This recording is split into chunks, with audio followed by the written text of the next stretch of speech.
कि बिहार विधानसभा का कार्यक्रम प्रकाशित किया गया था और उसके आलोक में हमारे ज़िले में, खगड़िया ज़िले में द्वितीय चरण में मतदान होना है और ये 3 नवंबर को आयोजित किया गया है।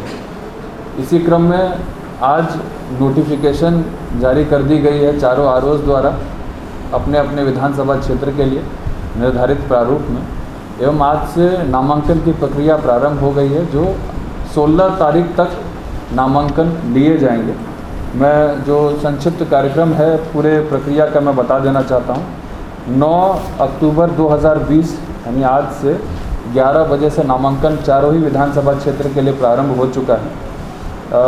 अंतिम तिथि जो नामांकन प्राप्ति की होगी वो 16 अक्टूबर 2020 3 बजे का होगा, जो शनिवार है, शुक्रवार है।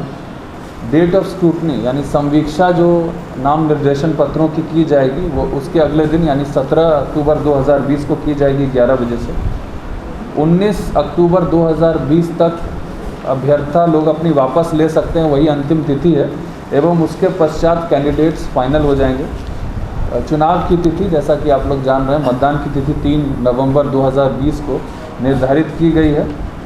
मतगणना 10 नवंबर 2020 को की जाएगी और हर परिस्थिति में 12 नवंबर 2020 तक चुनाव की पूरी प्रक्रिया को समाप्त कर लिया जाना है। अगर हम 4 विधानसभा क्षेत्रों की बात करें तो अलौली विधानसभा क्षेत्र और बिलदौर विधानसभा क्षेत्र में वहाँ की स्थितियों को ध्यान में रखते हुए वहाँ पर मतदान के समय को 7 बजे से 4 बजे तक रखा गया है, ताकि वहाँ से, क्योंकि ये दूरस्थ अवस्थित हैं और साथ ही साथ बाढ़ग्रस्त भी हैं वर्तमान में, वहाँ पर लोगों को समस्या ना हो, तो उसके लिए 7 बजे से 4 बजे तक का कार्यक्रम रखा गया है कि वहाँ पर मतदान किया जाएगा।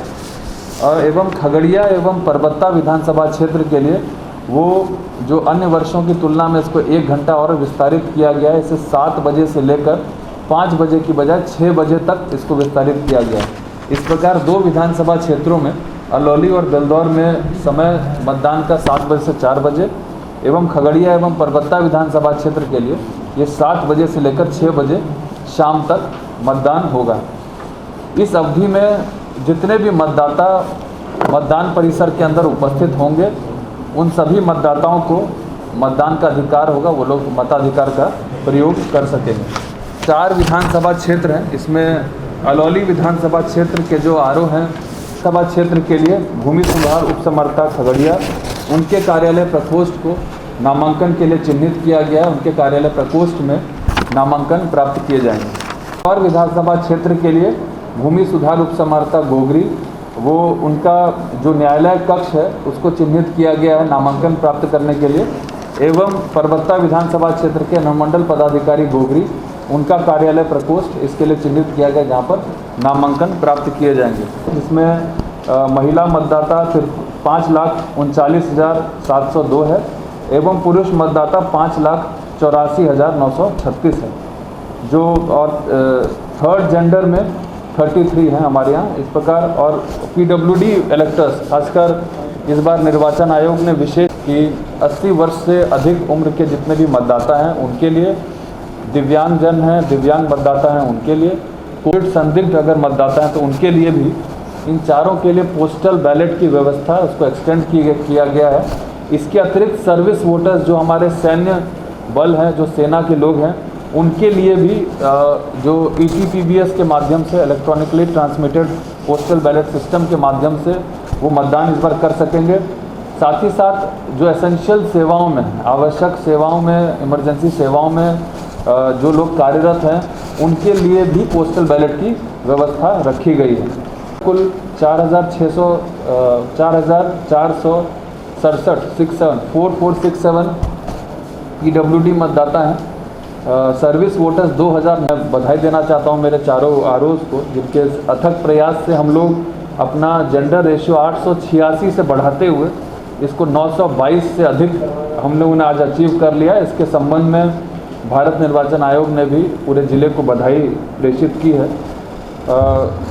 मतदान कर्मियों की जो आवश्यकता हमारे ज़िले में है, इस बार पहली बार हम लोग महिला कर्मियों का भी इन्वॉल्वमेंट इस बार चुनाव में रहेगा एवं सभी प्रकार का कार्य जो पूर्व में पुरुष कर्मी करते थे, वो सारे कार्य जो है महिला कर्मियों के द्वारा भी किया जाएगा। निर्वाचन आयोग का यह भी निर्देश है कि अगर ग्रामीण क्षेत्र में भी किसी की प्रतिनियुक्ति होती है किसी कार्य के लिए, तो वैसी परिस्थिति में उनका विधानसभा क्षेत्र प्रभावित ना हो, उसी विधानसभा क्षेत्र में वो उनकी कहीं पर पोस्टिंग की जाए। तो इसको ध्यान में रखते हुए अभी ट्रेनिंग पे भी पूरा हम लोग ध्यान दे रहे हैं, क्योंकि पहली बार महिला कर्मी चुनाव के कार्य में लगेंगे और विभिन्न प्रकार के कार्य, चाहे वो अलग अलग दृष्टिकोण से अगर देखा जाए, वो सेक्टर ऑफिसर हो, चाहे पीसीसीपी हो, चाहे वो आपके प्रिसाइडिंग ऑफिसर का काम हो, P1, P2, P3 का काम हो, हर प्रकार का हर किसी तरीके का रोल जो है वो दिया जा रहा है। इस बार कॉन्ट्रैक्चुअल और परमानेंट दोनों ही प्रकार के कर्मियों को इस बार चुनाव के इसमें लगाया गया है। आप लोग अवगत हैं कि विगत लोकसभा चुनाव में, विधानसभा चुनाव में जो बूथों की संख्या थी वो 1102 थी, जिसको कोविड के मद्देनज़र बढ़ाते हुए आज के दिन में 1599 कर दिया गया, यानी 497 नए बूथों का सृजन हुआ है, जिसमें कि 1000 से अधिक मतदाता जिन बूथों पर थे वहाँ पर उनको विभक्त करते हुए 2 वहाँ पर एक ऑक्सिलरी बूथ भी क्रिएट किया गया, जिसके कारण बूथों की संख्या बढ़ी है। कॉन्ट्रैक्चुअल स्टाफ को भी इस बार हम लोगों ने ड्यूटीज़ असाइन की हैं। हमारे यहाँ दोनों कर्मी मिलाकर जो आवश्यकता है उसके अनुरूप उपलब्धता है। हम लोग के पास लगभग 25% अधिक उपलब्धता है। इसमें से कुछ मेडिकल रीज़न से कभी कभी या किसी अन्य कारण से यदि चुनाव की प्रक्रिया में भाग नहीं लेने में सक्षम है, तो वैसी परिस्थिति में उनका मेडिकल बोर्ड गठित कर उन पर विचार लिया जाएगा, और अगर रिप्लेसमेंट की आवश्यकता पड़ती है तो इसी 25% बफर से हम लोग उसको रिप्लेस करेंगे। उसका फाइनल असेसमेंट कैंडिडेट्स के फाइनल होने के बाद होता है, लेकिन यदि एक बूथ पर एक BU, एक CU और एक वीवीपैट की उपलब्धता की हम लोग बात करें तो हम लोग के पास कंट्रोल यूनिट 119% उपलब्ध है, बैलेटिंग यूनिट 135% उपलब्ध है और वीवीपैट 183% उपलब्ध है, जो कि आवश्यकता से कहीं अधिक है और उसकी ज़रूरत हम लोग को नहीं पड़नी चाहिए अगर कैंडिडेट्स की संख्या 15 तक सीमित रहती है। प्रथम चरण का जो रैंडमाइजेशन है, जिसमें कि EVMs और वीवीपैट्स का हम लोग विधानसभा निर्धारित कर लिया जाता है, वो कार्यक्रम हम लोग 6 अक्टूबर 2020 को संपन्न करा चुके हैं सभी मान्यता प्राप्त राजनीतिक दलों के समक्ष, एवं उस कार्य का भी सेग्रीगेशन का कार्य चल रहा है। कुछ दिनों में कैंडिडेट्स फाइनल हो जाने के उपरांत जो है उसमें कमीशनिंग की कार्रवाई इन्हीं EVMs में की जाएगी। का कार्य किया जा रहा है, पूर्व में किया भी गया है, जिसके कारण 1807 अप्रवासी मजदूरों का हम लोगों ने नाम मतदाता सूची में जोड़ा है। साथ ही साथ महिला मिशन शक्ति जो हम लोगों ने चलाया, जिसमें कि एक अभियान के तौर पर 10 दिनों तक महिलाओं का नाम जोड़ने का कथक प्रयास चारों ही विधानसभा क्षेत्रों में चलाया गया। उसमें 21,515 महिलाओं का नाम जोड़ा गया है। PWD मतदाताओं का नाम जोड़ने का प्रयास किया गया है और साथ ही साथ EVM और वीवीपैट में लोगों को झिझक ना हो इस्तेमाल करने में, उसके लिए हैंड्स ऑन प्रशिक्षण दिया गया है। अभी हम लोगों ने डमी बूथ्स बनाकर जितने भी मतदान कर्मी हैं उन सबको प्रशिक्षण दिया है, साथ ही साथ उनको एक अनुभव कराया है कि किस प्रकार की व्यवस्थाएं बूथों पर की जानी है, ताकि कोविड के मानक जो भारत निर्वाचन आयोग द्वारा निर्धारित किए गए हैं उन मानकों का अनुपालन हम लोग कर सकें, दिशा निर्देशों का हम लोग अनुपालन कर सकें। एक विस्तृत कार्य योजना बायो मेडिकल वेस्ट के डिस्पोजल के लिए भी हम लोगों ने तैयार की है, जिसके आधार पे, जैसा कि आप लोग अवगत हैं, मैंने पहले भी प्रेस कॉन्फ्रेंसेस बताया है कि इस बार बूथों पर सभी जितने भी मतदाता आएंगे सबको ग्लव्स उपलब्ध कराया जाएगा, एक जो मतदान के समय जो उनके लिए यूज़ होगा। साथ ही साथ जितने भी मतदान कर्मी होंगे उनको मास्क, फेस शील्ड, ग्लव्स इत्यादि उपलब्ध कराया जाएगा। एवं यदि उस बूथ पर कोविड पॉजिटिव कोई मतदाता हो या संदिग्ध मतदाता होते हैं तो वैसी परिस्थिति में अंतिम घंटा जो मतदान का होगा उसमें वो लोग PPE किट भी उनको उपलब्ध कराया जा रहा है, जिसको कि पहनकर वो लोग मतदान की प्रक्रिया संपन्न कराएंगे। तो कहने का, और बूथवार हम लोग इसका एक असेसमेंट कर रहे हैं ताकि हम लोग को जानकारी रहे कि किस बूथ पर कोविड पॉजिटिव या संदिग्ध व्यक्तियों की संभावना हो सकती है। विभिन्न विधानसभा क्षेत्रों के लिए जो निर्वाची पदाधिकारी हैं एवं सहायक निर्वाची पदाधिकारी हैं उनकी सूची भी उपलब्ध कराई गई है आपकी जानकारी के लिए, फ़ोन नंबर्स के साथ। सैनिटाइजेशन कराया जाना है, स्ट्रॉन्ग रूम्स का सैनिटाइजेशन कराया जाना है, EVM वीवीपैट्स को भी बाहर से सैनिटाइज किया जाना है। फेस शील्ड, मास्क, सैनिटाइज़र इत्यादि सभी मतदान कर्मियों को उपलब्ध कराया जाएगा, ताकि निर्वाचन की प्रक्रिया में किसी प्रकार से संक्रमण का जो खतरा है वो उनके ऊपर ना आए।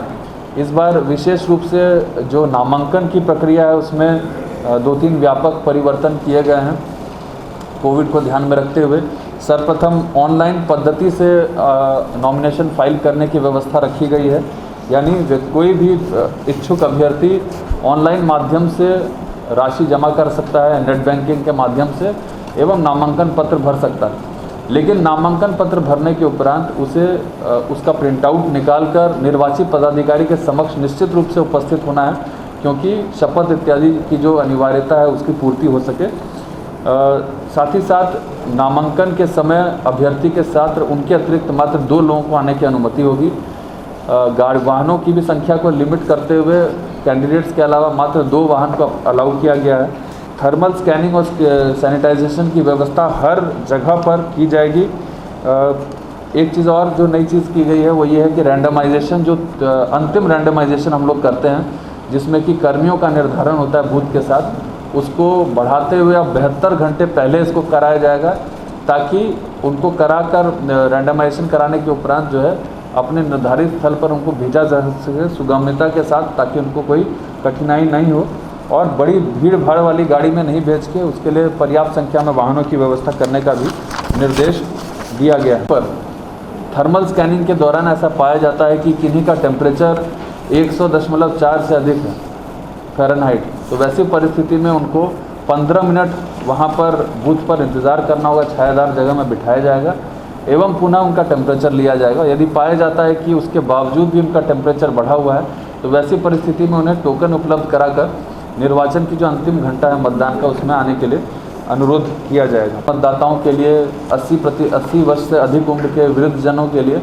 साथ ही साथ कोविड पॉजिटिव और संदिग्ध लोगों के लिए उसमें व्यवस्था इस प्रकार हम लोगों ने की है कि 12D प्रपत्र जो है, जो इस चीज़ से संबंधित है, उसमें उसको उपलब्ध कराया जाएगा सभी ऐसे योग्य मतदाताओं के बीच जिसकी संख्या हमारे ज़िले में 24,000 कराना है BLO को, एवं उनसे लिखित रूप में अगर वो इच्छुक हैं इसका उपयोग करने के लिए तो उसको विहित प्रक्रिया के अनुसार पूरा भर के नामांकन प्रारंभ होने के 5 दिन के अंदर, यानी कि आज 9 तारीख है तो 5वां दिन जो भी होगा 13 तारीख तक के पहले जो है सारा प्रपत्र वापस कर लिया जाना है। एवं वैसे लोग जो इच्छुक नहीं हैं इस सुविधा का लाभ लेने के लिए एवं मतदान केंद्र पर ही जाकर वोट देना चाहते हैं, वैसी परिस्थिति में उनको स्वतंत्रता है, लेकिन उनको लिखित रूप में देना पड़ेगा कि वो इच्छुक नहीं है। तो ये कार्रवाई की जा रही है।